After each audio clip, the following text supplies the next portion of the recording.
So before we start, let's first get this on record. You are dressed so much better than me today. Like so much better. No, I just never took my jacket off. I'm also in an office. I understand. I'm just saying, like this is a first of all, I am proud to wear the Syracuse orange today. Congratulations on your big win last night. That Big win. Should get you into the NIT without a problem. That's right. It will not. That is not an NCAA tournament. Look, it is a signature win if that matters, but it probably won't matter, so it doesn't matter. First win over a top 10 team since 2019. First win over a top 25 since last year. It was a good win. It was nice to be for a night, and I'm not a fan of rushing the court, but when you beat a top 10 team and you're unranked, you rush the court at home.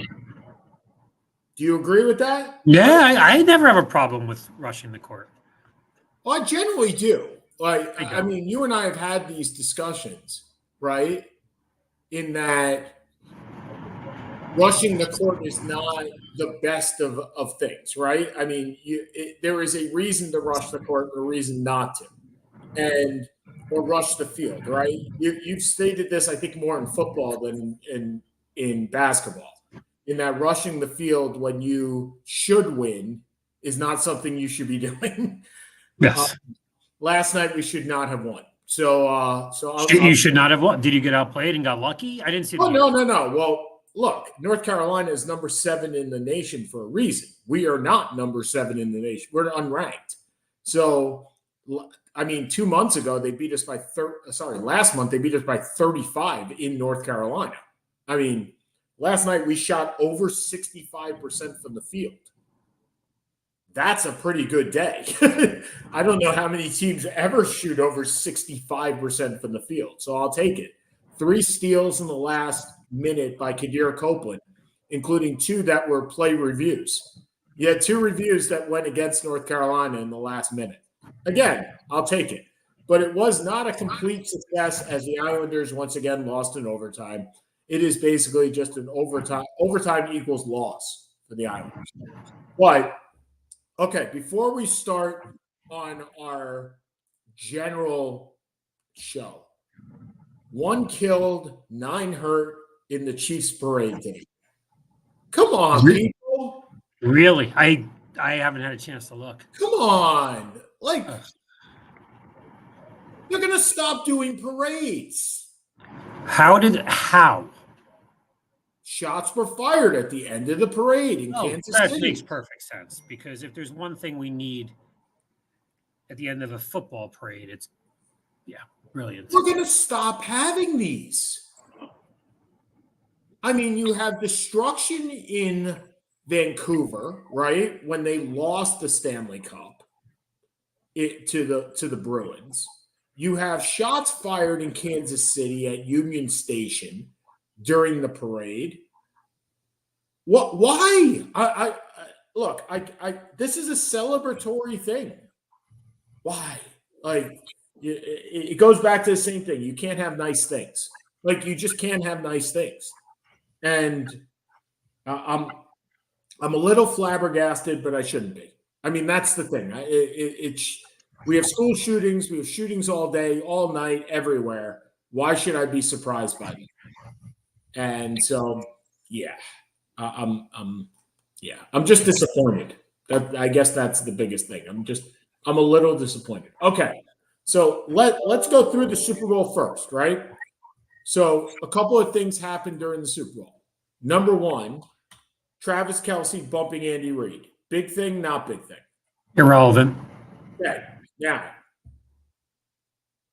I have seen on social media, not necessarily I am agreeing with this statement, if Travis Kelce was of a different color, would it have mattered?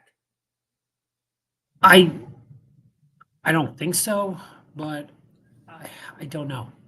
I got to say, I hope not, right? I hope it wouldn't have mattered. I'm not sure it would. Travis Kelce blew it off.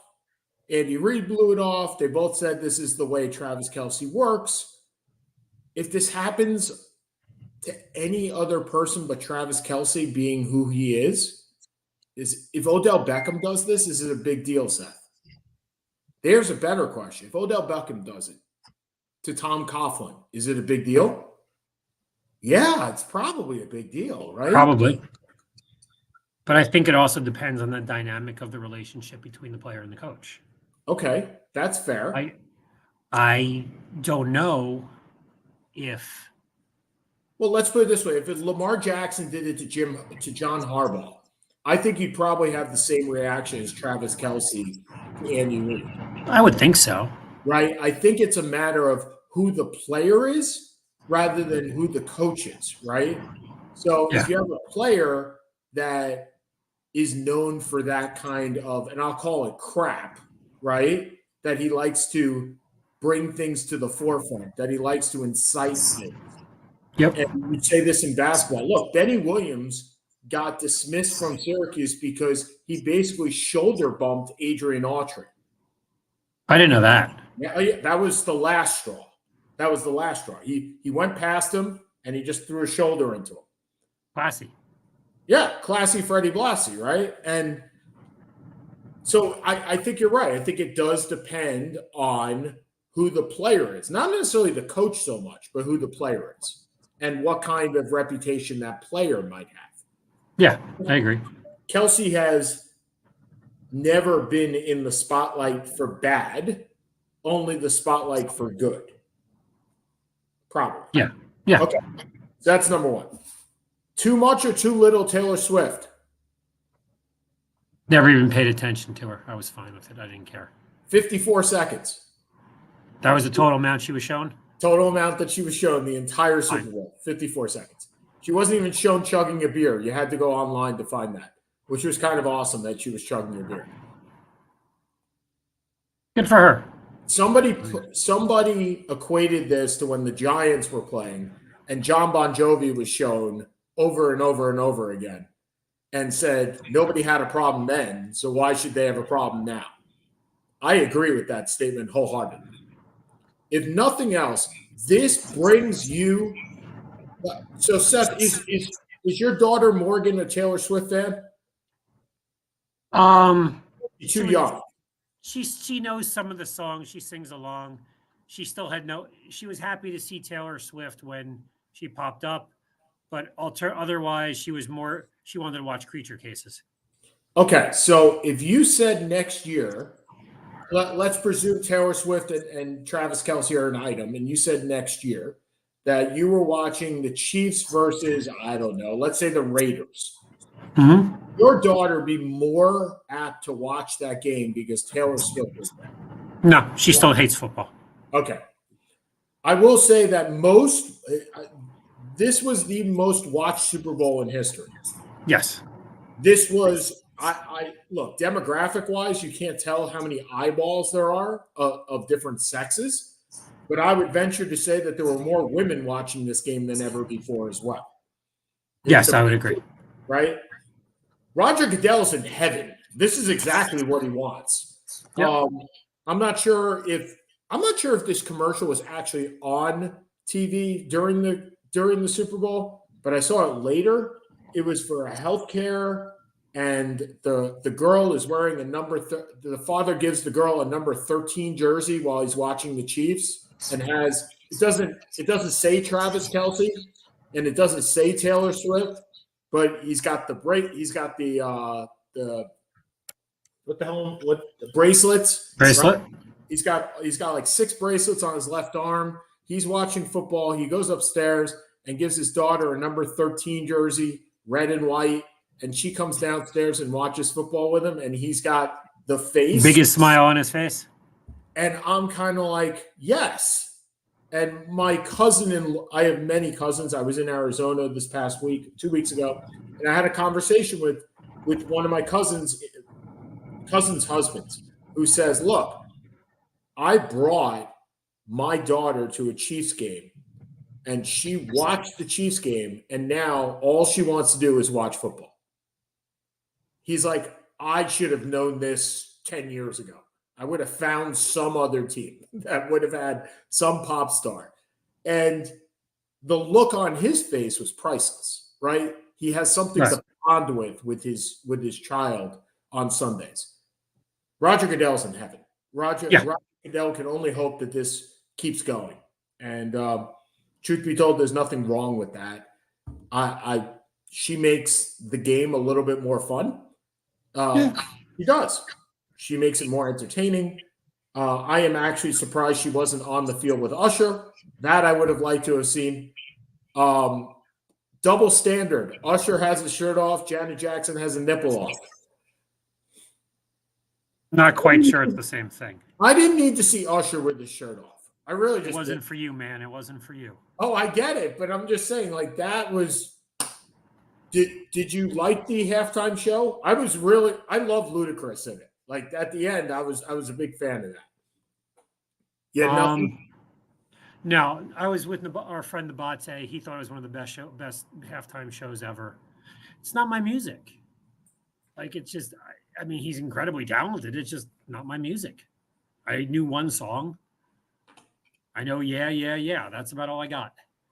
Yeah, you do. Yeah. Okay. So, all right. So Steve Wilkes is fired today. Yeah, I saw that. Okay. So what are your feelings on that? After yesterday, of course, he's told he has a job, which is great. It's like, why not do that? Well, here's the problem. They underachieved against Green Bay. They underachieved against Detroit. They somewhat fell apart against Kansas City in the last 15 to 20 minutes. For a team with that kind of talent on the defensive end, the front four is probably the best in football. Their linebackers, I mean, look, Greenlaw getting hurt is just fluky. I'm disappointed. But I understand. I mean, I'm not really disappointed. I don't know him, but I thought he did a pretty good job. I just thought they did not have a great playoff, and someone has to be the fall guy. And he'll get a job pretty quick. Although there's not too many really available at this point. And that's part of it, right? That's my big part is that how many are there to have? And another thing, quite frankly, for me is, and I say this at work all the time, if you got a problem and you want to change the problem, come up with a better solution, right? You can't just say there's a problem. I don't know what's a better solution. There were rumors today that after 2024, Robert Saleh will make his way back to San Francisco, which, look, if the Jets fire him, he should go back to San Francisco. But I don't foresee that, as I hope the Jets make a playoff run. But any chance that I've heard rumors that Saleh could be gone before we even get to that point? For who? For who? I don't know. Again, you're not getting Belichick. I assume you're not getting Ben Johnson. Well, and again, this is my point, right? If you got my old boss said this at one point. If you got a problem, find me a solution that's better than the problem. And I'm not sure there is a better solution right now than that. That's not to say that there isn't. Look, would I want Mike Vrabel over Robert Saleh? Probably. I think that's a better solution. Do I think that they will get Mike Vrabel? No, of course not. Because they're the Jets. Does Aaron Rodgers want Mike Vrabel? Remember, Mike Vrabel does two things. He runs the ball like crazy, right? So Aaron Rodgers not a great offense for a guy that just likes to run the ball. And number two, he really doesn't take much shit. And Aaron Rodgers wants a puppet as a head coach. Yes. Which, did you read the Athletic article about Saleh? The one like a month ago? Yeah. It's Aaron Rodgers' team, and we all know it. And that's why David Bakhtiari is going to be a Jet, right? I mean, that's why Alan Lazard is a Jet for at least one more year, because he's got $11 million guaranteed next year for a guy that had like 26 catches. To be fair, that contract made no sense before going into last year. Well, look, we have said this on this show. There is no bad one-year contract. So if he had a 4-year, $44 million contract with nothing guaranteed after year one, it's a one-year contract. Okay. Like, I can get behind any one-year contract, especially in football, where there's nothing kicked down the can. But here we are with a bad contract that guarantees $11 million or so in year two for a guy that had 29 catches. That is being paid like Corey Davis, who was a number 2 wide receiver who retired because they didn't have the money to pay him. So here we are again, except there's no way to cut him. And so we'll see. So overall, it was a great game. It was a great end. It was a great fourth quarter. Oh, I loved the first quarter. I actually loved the most boring quarter in football because it was actually everything I thought we would not see. It was defense. My prediction on the game was, I think it was 27-24. So I got the 3 points right. Congrats. But if you don't have that output of explosive output in the second half, you're going to have a low-scoring game. I'm fine with that. I thought that would have been interesting. Both teams looked flat. The fumbling was terrible. I mean, Kansas City really missed Thuney. I thought Purdy played well. I thought Mahomes ended up being Mahomes. It ended up being a good game. Like, I don't think it goes down as an all-time great game by any stretch. I mean, it may go down because it is an overtime Super Bowl, but I don't think either team, I don't think it was a great game by any stretch, but it got interesting and it was fun. And, you can argue certain things. Should Shanahan have taken the win, have not taken the ball to start? What are you going to do? At the end of the day, as we both said it, like you had, I think, 27-24. I had 26-23. Chiefs. I think San Francisco is a better team. I just find it really hard to pretty much pick against Patrick Mahomes. Well, and today at the parade, Chris Jones says, "I will be back," which, ooh, that's out of nowhere. He said, "I want a three-peat." So going into next year, they have $220 million allocated already on 44 players. Remember, it's the top 51 players that are counted. The cap itself is, hold on, NFL cap 2024. The cap is $224 million. So you're right at the cap. Which is a big deal, right? I mean, you're right at the cap. I think the Chiefs, I'm looking at it right now, how much they have to, hold on one second. They have $24 million to play with, and they have to fill 10 guys. Including in those 10 guys are Drew Tranquill, starting outside linebacker, right? L'Jarius Sneed, all-pro cornerback, who's going to get $20 million by himself. Chris Jones, all-pro defensive tackle. Their offense, Nick Allegretti. Congratulations, Nick Allegretti. Who's Nick Allegretti? He's the guy that played for Thuney. And by the way, he played the entire game. I saw the broken ulna or something like, or Tommy John surgery. That's impressive. They are going to re-sign Hartman, Hilaire, not a big deal, but they have 3 or 4 major free agents and only $20 million to do it with.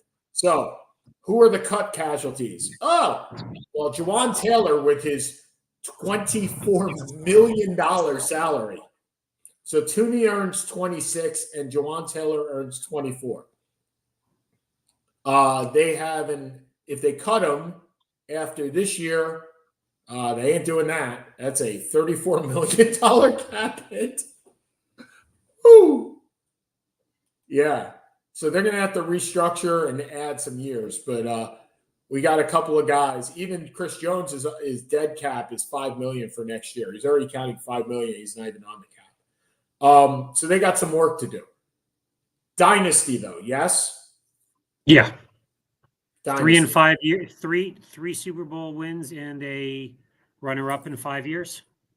Dynasty. It's funny. Are they if you want to say that they're the dynasty, are they the worst of the dynasties?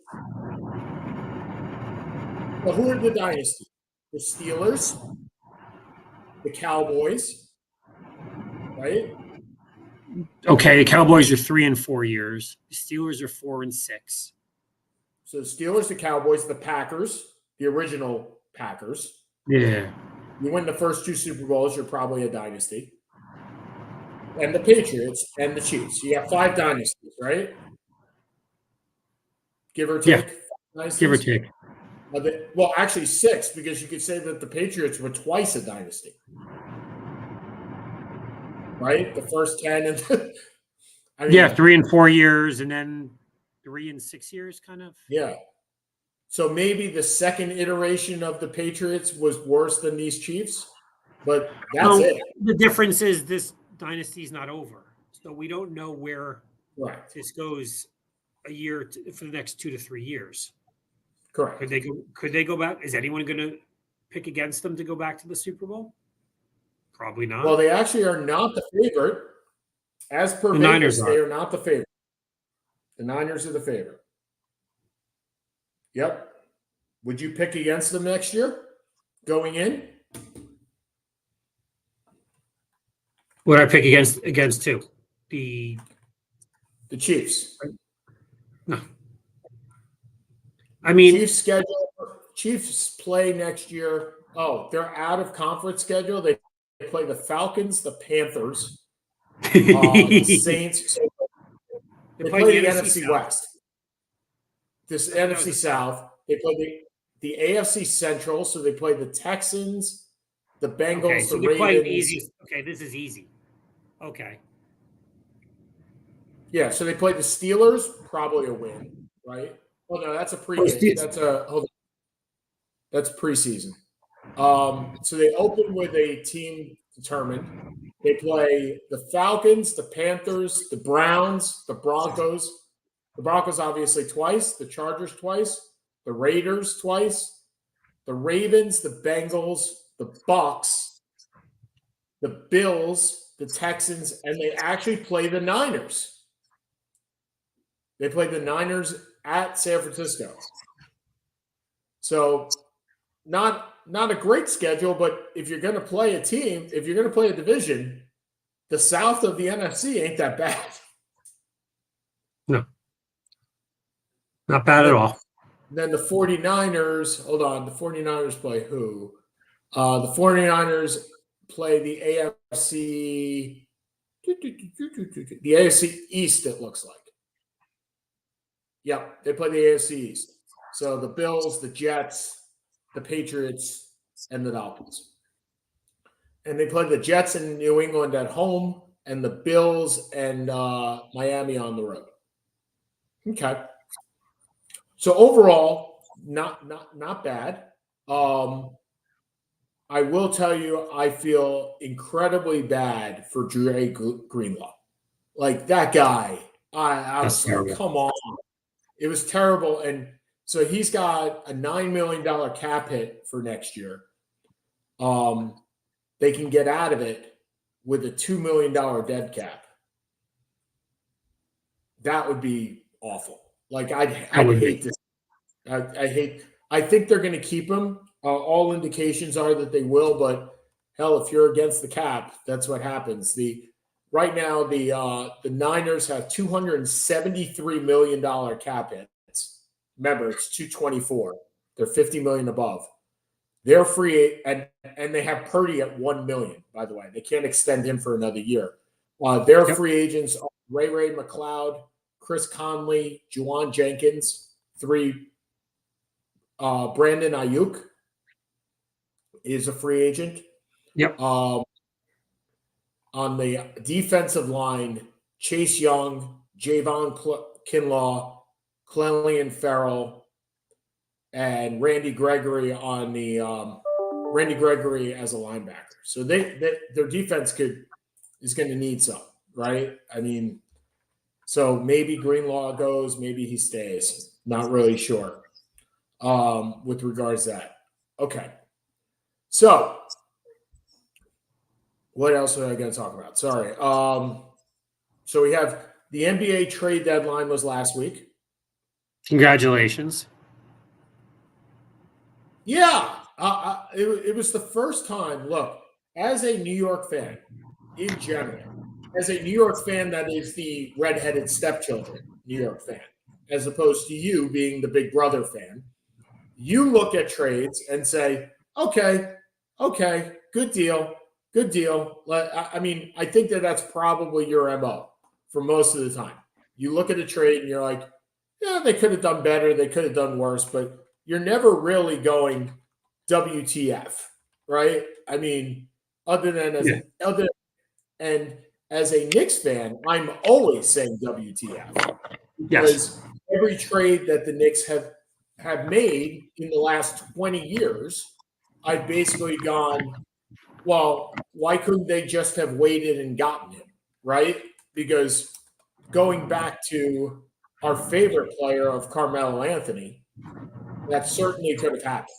And that's the one that Knicks fans are always looking at and going, could have done that. Well, last week was the first time in recent – I mean, OG Anunoby, okay, you give up Quigley, you give up Barrett. Okay, well, Barrett was going to go anyway. He was at his peak. Quigley wasn't going to get re-signed. But when it came across that the Knicks got Burks and Bogdanovic, you kind of wondered how many first-round picks were going to be traded. And then it said none. And you're like, maybe Leon Rose knows what he's talking about. I think it's been pretty much proven that Leon Rose absolutely knows what he's talking about. Or is it the fact that James Dolan has finally just pushed himself into the back? He found a guy that he trusts, or just doesn't want to deal with it anymore. One of the two. Either way, I'm fine. You got no problems to deal with. Either way, I'm perfectly fine. But the Knicks improved themselves. There were several teams that improved themselves last week, the Knicks being one of them. Were there any, by the way, DeJounte Murray not traded. Lakers did nothing. I'll pat myself on the back for saying that those two things weren't going to happen. I think you're going to see DeJounte Murray traded in the offseason, or you may see Trae Young traded in the offseason. It's if you're the Lakers, a possibility. It's a question of who does Quinn Snyder prefer, and because you can get more for Young. Young's a much more dynamic player. Young's the one who fills up the Atlanta arena when there are people there. Correct. So it's not quite that simple, but the team is going nowhere. The players just didn't meld. So what do you do? Well, I think one of the better questions is, are you the Chicago Bulls, right, where you're content with where you are? You're content with making money. Because that's all Chicago is about, right? If you were the Bulls and you wanted to win, like legitimately win, you need to either bottom out or you need to make trades, one way or the other, because this team is not winning where they are.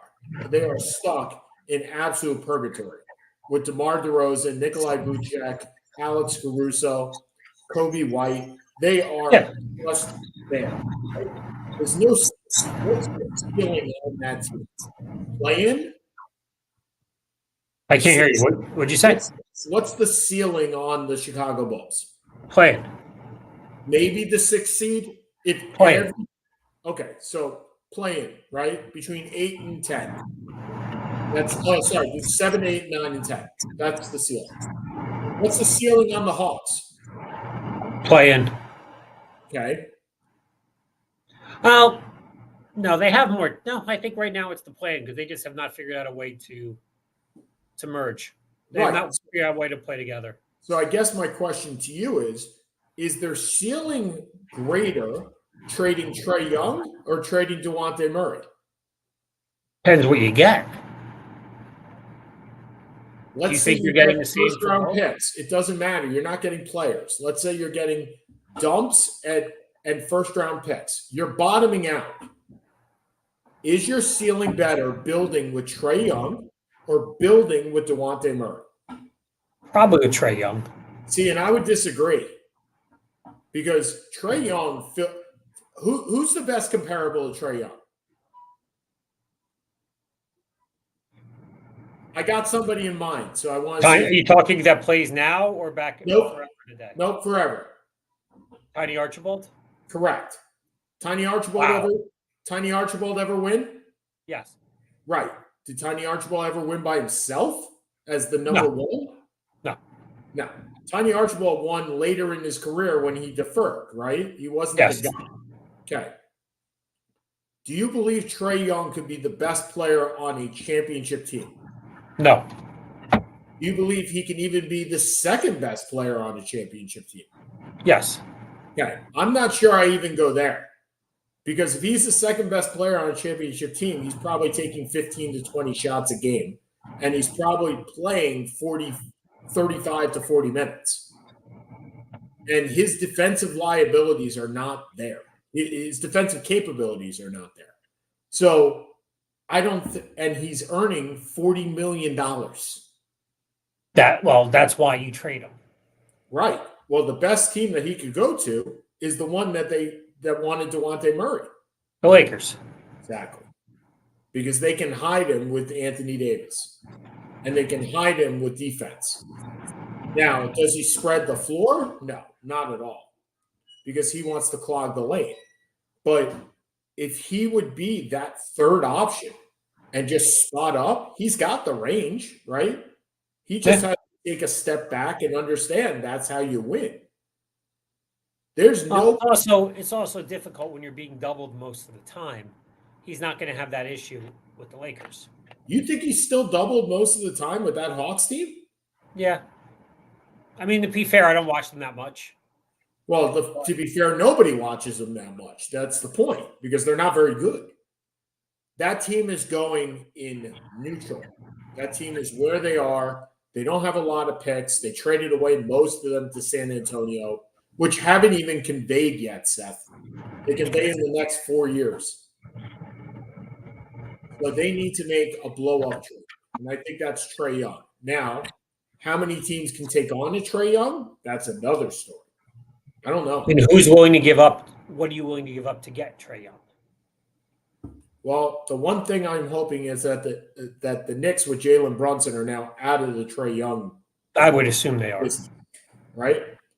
But would you be into the Luka Doncic? So here's an interesting. So the Mavericks helped themselves last week. Tremendously. Yes. But they helped themselves for today. Yes. So the Mavericks last week acquired Daniel Gafford, who will fill in until Derek Lively comes back.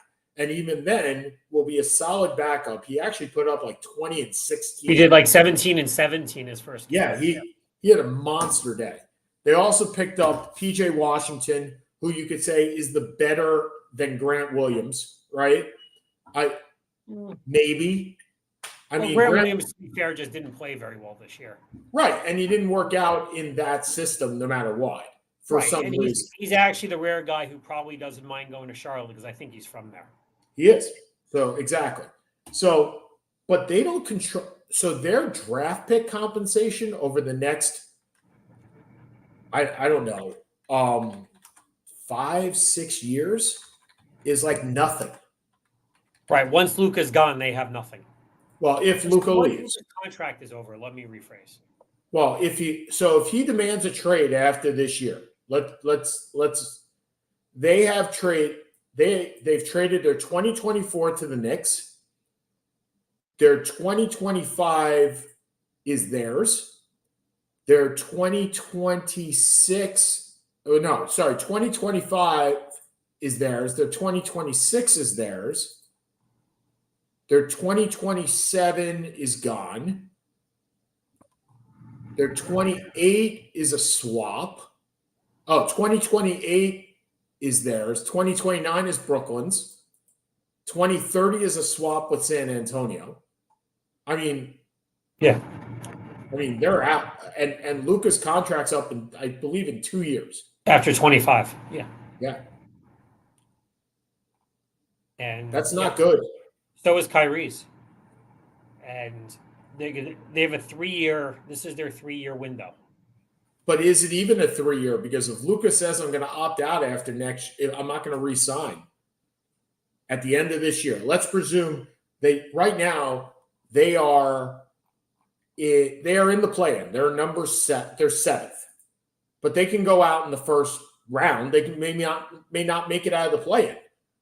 I mean, the play-in right now for the West, and we've gone over this numerous times, how stacked the West is. The play-in is the Mavericks, the Kings, the Lakers, and the Warriors. Kings are now down to number 7. They're number 8. The Pelicans are 6, and the Suns are 5. By the way, numbers 5 through 8 are 1.5 games spread between them. So, I mean, any one of those teams. So let's play 5 through 8. You got 2 of the Suns, the Pelicans, the Mavs, and the Kings. And then you have the Lakers and the Warriors at 9 and 10. Sheesh. It kind of beats the Heat, the Magic, the Bulls, and the Hawks. Yeah, well, as it has in the past, I don't know how many years, right? That's why the Heat can make it out and potentially make the finals. By the way, congrats to Danny Ainge. He may get to keep his pick this year as well. His pick is top 10 protected. And he traded away Kelly Olynyk and got a first-round pick. Who the heck? Why? I saw that trade, Seth, and I said, what is Toronto doing? I don't get it. So you didn't trade away Voskuhl. You didn't trade away. You got in Quigley and Barrett. You traded a first-round pick for Olynyk. You're still 19 and 35. The only reason I can think that they would trade for Olynyk is because he's Canadian. There's a better chance he'll re-sign. And again, I wouldn't give up a first-round pick for him. Well, I mean, so Toronto's first-round picks right now. So in 2024, wow, this is a lot right here. Okay, this is better. So they have Indiana's. Okay, great, fantastic. Indiana's going to be what, in the 20s, right? They traded one. They get the worst of, this is great, Oklahoma City, Houston, the Clippers, or Utah. So they'll never know what the heck that is. They own their 2025 pick. 2026 is protected. And then they owe a 2024 pick to San Antonio. And then they owe this pick to Utah in some way. I guess that's later. Oh, it's later. So they owe a couple of picks. I agree with you that they acquired Olynyk to go with Barrett, and now all they need is Andrew Wiggins, and they have the all-Canadian team. They're not going to get Gilgeous-Alexander. That's not happening. Not anytime soon, no. That would be the dream, right? Let's get that. I mean, but overall, I'm still not sure what the Pistons are doing at all. No, nobody is. Because I think your next job should be Troy Weaver's replacement. Yes, I would agree with that. Even though Troy Weaver is a Syracuse guy, I think he is probably going to be gone. His claim to fame is he was the recruiter for Carmelo Anthony. So he brought Carmelo Anthony to Syracuse. So I will always give him props for that. But I don't understand what they're doing. I understand what Washington is doing. Let's get some more first-round picks. That makes sense. The Hornets, congratulations, Hornets. You finally figured out a path. Look, it may not be a path that's going to land you a playoff spot in the next 10 years, but you've decided, let's trade Rozier and get a first-round pick. Let's trade PJ Washington and get a first-round pick. You have decided to finally bottom out. Fine. That's exactly what you should be doing and what you should have been doing for the last 2 years. And the fact that they got Brandon Clark, that's a good pick, surprisingly. All right. The Raptors, I have no idea. Your Nets, meh? Who the hell knows what they do? Look, I don't mind the Neal deal. They had too many. No, that was a good deal. You weren't doing anything with them anyway. Yeah, it's just the team is just blah. Are you feeling any more about that Mikal Bridges trade? It really, if you're going to offer 5 first-round picks, I need to have a feel for where you're going to be. And the problem is, I don't want to trade them to a team where they're going to have pick 26, pick 24, pick 28, pick 30. And those are the teams who are going to trade for Mikal Bridges because they think he's the number 2 or number 3 on a championship team. That's fair. Okay. The Hawks, we talked about. The Bulls, I have no idea what the Bulls are doing and never will. They are basically staying stagnant and hoping that they re-sign DeMar DeRozan. The Magic, welcome to the party, Franz Wagner and Pablo Panchero. I am very much looking forward to watching you in the play-in. And the Miami Heat, I am very much looking forward not to watching you in the play-in because you are boring. Everything is boring. But I would like to see playoff Jimmy Butler every once in a while. All right. The Pacers make a trade with the 76ers and trade Buddy Hield. So the 6 team makes a trade with the 5 team to make the 5 team better. Yeah, it doesn't get a first-round pick out of it. I don't get it. But I like it for the 76ers. Yeah, I get it. I love it for the 76ers. Okay, the Knicks we talked about. The Bucks basically got Patrick Beverley, who is not what he once was, but that team, any amount of defense that you can include on that team, yes, please. Because their guards cannot play a lick of defense. When your defensive stopper is Malik Beasley, that's a problem. The Cavs, surprisingly, are the number 2 seed right now. This is the quietest number 2 seed I can remember since the Hawks were the number 1 seed about 10 years ago with Joe Johnson and Christ, who is that team? Paul Millsap. Yep. And nobody had a clue. And then they got swept. Well, when you go 9-1 in your last 10, you kind of make a push to the top, right? Yep. I mean, they have been speaking of Kenny Mayne, they have been en fuego and Donovan Mitchell has been ridiculous. For all those that are waiting for Donovan Mitchell to be traded in the offseason, keep waiting because he's not going. I don't think he's going anywhere. I think that team, that is the deepest team in the East. Yes. And they're the biggest team in the East. Yes. So I don't think they're a team anyone really. I mean, look, they went through their growing pains last year in the playoffs. Yes. I think the Knicks Cavaliers is a lot more fun this year than it would have been last year. That it's team more fun for you as a Knicks fan because you won, but I think the caliber of basketball will be better this year if they end up playing. I agree, but that team, the one thing that team lacks is shooting. They just do outside shooting. Like if you collapse and say, okay, guys, go shoot from the outside. None of these guys are legitimate like drop down shooters from the outside. So if we look at I had this, where the heck is it? Field goal percentage, 3-point percentage. So Donovan Mitchell is at 36%. Evan Mobley is at 39%, but he only takes 1 a game, so who cares? Right. Garland's at 33. Right. So Donovan's at 36, Garland's at 33. And Max Strus is at 34. Those are your big 3 guys that shoot 3-pointers. That's not what playoff time. You need 40, 41, 42. You need a guy that can step back and just drop them. And they don't have that. So if their shooting is not on for a game, that's their hindrance. And they did not pick up anybody at the deadline that will solve that problem. No, I'm surprised I don't know where they are from a salary cap perspective, but for a guy like Kennard, who could be a sixth or seventh man who could just gun the ball, gun the shoot, could gun, that would have made that team really interesting. Because you said they're 1 3-point shooter away from being a really, really dangerous team. Yeah, the thing. Hold on, Kennard is a $13 million. That's the problem. Is I said I think the price. Yeah, no. I'm looking at their salary cap. So the guys that fit into that bucket are, you're not trading Max Strus, right? You just acquired him. You're probably not trading him. Levert could have gone for Kennard, but again, are you making this situation better or worse when you're trading your number one ball handler off the bench?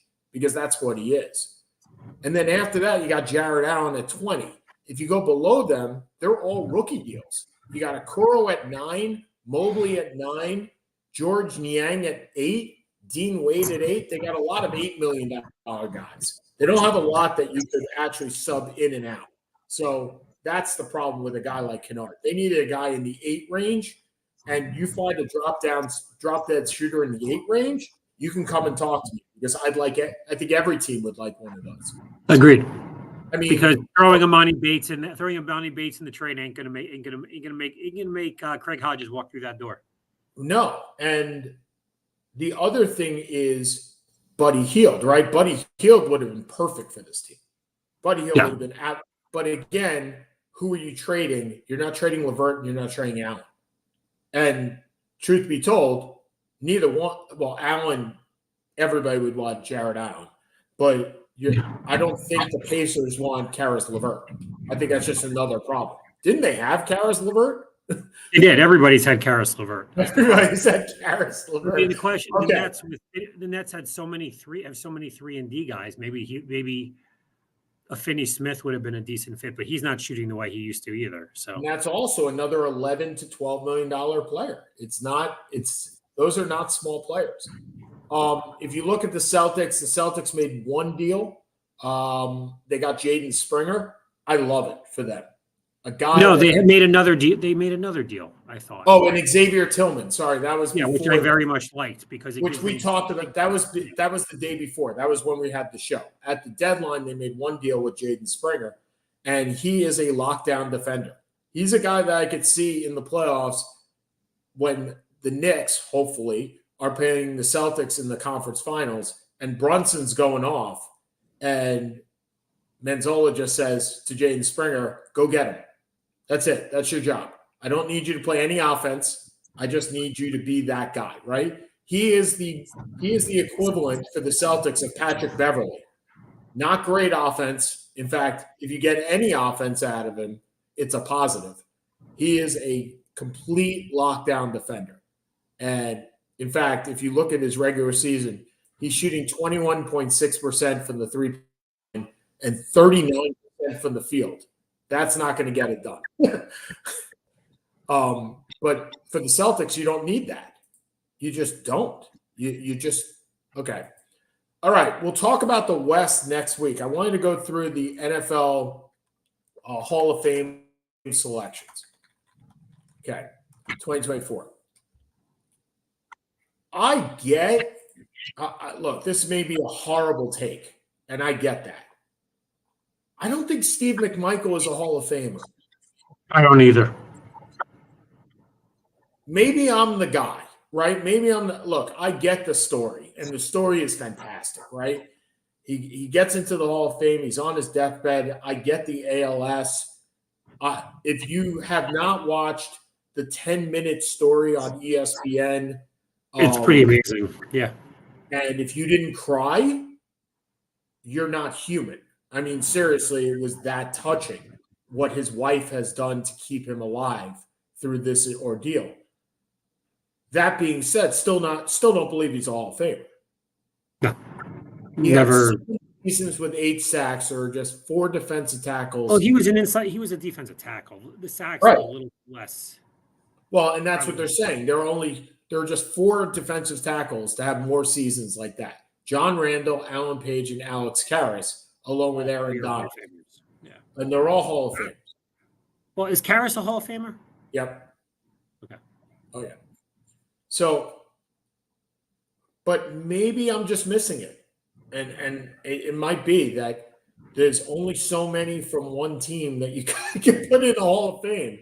But then again, let's look at the Steelers and see that there's 12 of them, right? I mean, okay, Dwight Freeney. You are completely on board with Dwight Freeney. Well, I am kind of skeptical of this. Again, he's not in my little hall, my small hall. Mm-hmm. But but the small hall doesn't really exist anymore. We've talked about that with other sports. Especially in football, where you have to put in 4 people. So, well, to be fair, you have 32. You have 50 players, 32 teams, got 1,600 players a year. Yeah, I get it. Was he one of the top 3 to 5 players in his position for a period of time? Yeah, he probably was, or he was right there. It's not a pick. I wouldn't have. It's not a pick I would be going on the mountain trying to get, but I don't have a huge problem with it. So he was an all-decade selection, but then so was Jack Morris, who I also don't believe should be in the Hall of Fame. Okay, Randy Gradisher. I think this one's a little bit delayed. I think this is a guy that should have been in the Hall of Fame. Well, I think it's weird that nobody made the Hall of Fame, I believe, from the Orange Crush defense of the 70s. Correct. And again, this is a little bit before both of our times, as old as we are. Correct. But he was known as the best player on that, best defensive player on that team. So, 7 Pro Bowls, couple All Pros. He's still got the franchise record for tackles. Not to say that tackles are everything, as we know from Fantasy League, and we pick those up. But if you're the all-time record for tackles in the 1970s, where stats were not as prevalent as they are today, and you played on a team that had Carl Mecklenburg, who I loved. Well, Mecklenburg was later than that. No, but my saying is Mecklenburg didn't break his tackles record. Oh, gotcha. Okay. No, Mecklenburg wouldn't have. Very good player, but he wasn't 120 a year tackle guy. Well, that's what I'm saying. He was more of a light. He was a Derek Thomas light. So Grandisher also won Defensive Player of the Year, which I didn't realize, in 1977, which in its own right is pretty interesting for an inside linebacker to win that award, because that is strange. It doesn't happen anymore. I mean, we saw with Ray Lewis. We've seen it with Singletary, I think, one year, but it's not too often you see it middle linebacker. Devin Hester. Now this is the DH rule, right? This is he was the best. He was the best at what he did. Where's Steve Tasker? Where's Steve? But Tasker's Tasker's didn't. This wasn't what Tasker did, though. I know, but if you're going to put in special teams this way, then Tasker needs to be in. If you're defining it by a very small part of the game. I think Tasker should be in. It's the Mariano Rivera rule. Okay. Tasker and Matthew Slater are probably the 2 greatest special teams players of all time. Yep, I'd agree with that. So Hester, you think for what he did, he should be in. That's basically what it is. I don't have a huge. Again, it's as you said, it's the DH rule. It's the relief pitcher. You have to be more specific. There's very few you're going to take in that position. Mm-hmm. So whoever you take has to be unequivocally the best at what they were. Hester, I mean, it was Hester 1, I guess, Dante Hall 2, and then there's everybody else. Well, I have a question for you. So I know I'm switching sports, but I want to switch sports. The best pinch hitter ever goes into the Hall of Fame? No. How is this any different? This is because a pinch hitter isn't good enough to be a starting player. Okay, but a returner isn't good enough to be a starting wide receiver. Right? Where did you come up with that argument? It's interesting. I just never. I just did. Well, because the argument has always been why you're a cornerback, right? You're a cornerback because you couldn't play wide receiver because you didn't have any hands, right? That's not the real reason, but that's what everybody says. You drop passes, so you become a quarterback as opposed to a wideout. At least that was what we said in college. So my question here is, All right, you're the fastest guy on the field, right? You're Richie James for the Kansas City Chiefs. Richie James was your returner. Richie James ain't good enough to be a starting wide receiver. He's just the fastest guy on the field. Jermaine Lewis is not a wide receiver. He's the fastest guy on the field. He dropped the ball against Florida State. Jermaine. I'm just saying, like, they're. So you wouldn't put Hester in? I think that's my argument, that I don't like that a guy touches the ball 3 times and is a Hall of Famer. Maybe that's it. Okay, Andre Johnson, you and I had different theories on this guy. Drafted number 3 overall. Probably better than Michael Irvin, but didn't play with the same talent. I think Michael Irvin's an overrated wide receiver. So because he played with who he played with. I'm seeing Andre Johnson and Jerry Rice are the only players to have multiple 1,400-yard seasons after age 30. I don't care. That's age. Nice stat. Doesn't mean nice very much. He was a fantasy darling, right? Because you needed somebody from the Texans. Well, let's go through this list of wideouts who are left. So we've hit the echelon. Tim Brown is in. Again, this is a little bit of it before. Tim Brown's in. Andre Reed's in. Jerry Rice is in. Isaac Bruce is in. Isaac, would you take Andre Johnson over Isaac Bruce? 100%. Would you take Andre Johnson over Reggie Wayne? Not in, but right on the precipice. Yes, because Reggie Wayne wasn't the number 1. Would you take Andre Johnson over Torrey Holt? Well, I knew that was coming next, and yes, because he didn't have any. Right. Exactly. So Andre Johnson got all these,